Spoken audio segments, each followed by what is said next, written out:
ఇరాన్తో ఘర్షణ మొదలై మూడో వారంలోకి ప్రవేశించిన తరుణంలో అమెరికా పరిపాలనా యంత్రాంగం ఓ క్లిష్టమైన దశకు చేరుకుంది.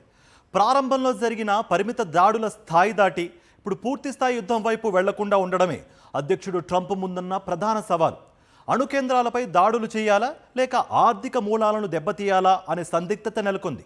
ఇరాన్ తన అణు సామర్థ్యాన్ని పెంచుకుంటున్న తరుణంలో కేవలం హెచ్చరికలు సరిపోవు అని ఒక వర్గం భావిస్తుంది. అయితే ట్రంప్ తన ఎన్నికల ప్రచారంలో శాశ్వత యుద్ధాలను ముగించడం గురించి వాగ్దానం చేశారు. ఇప్పుడు ఇరాన్తో యుద్ధం ఆ వాగ్దానానికి విరుద్ధంగా మారుతుంది అనే ఆందోళన ఉంది. ఇరాన్ అణు ఇంధన తయారీ కేంద్రాలను ధ్వంసం చేయడం ద్వారా వారి అణుబాంబు కలను చెరిపివేయవచ్చు. కానీ దీనివల్ల ఇరాన్ నుంచి వచ్చే ప్రతిస్పందన తీవ్రంగా ఉండటంతో పాటు ప్రాంతీయ యుద్ధానికి దారితీస్తుంది.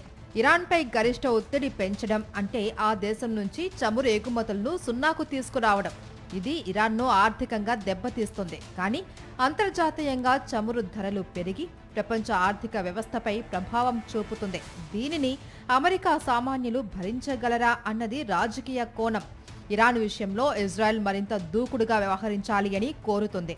ట్రంప్ ప్రభుత్వం ఇజ్రాయెల్కు పూర్తి మద్దతు ఇస్తూనే అమెరికా నేరుగా యుద్ధంలో దిగకుండా ఉండేలా సమన్వయం చేసుకోవడం కత్తి మీద సాములా మారింది.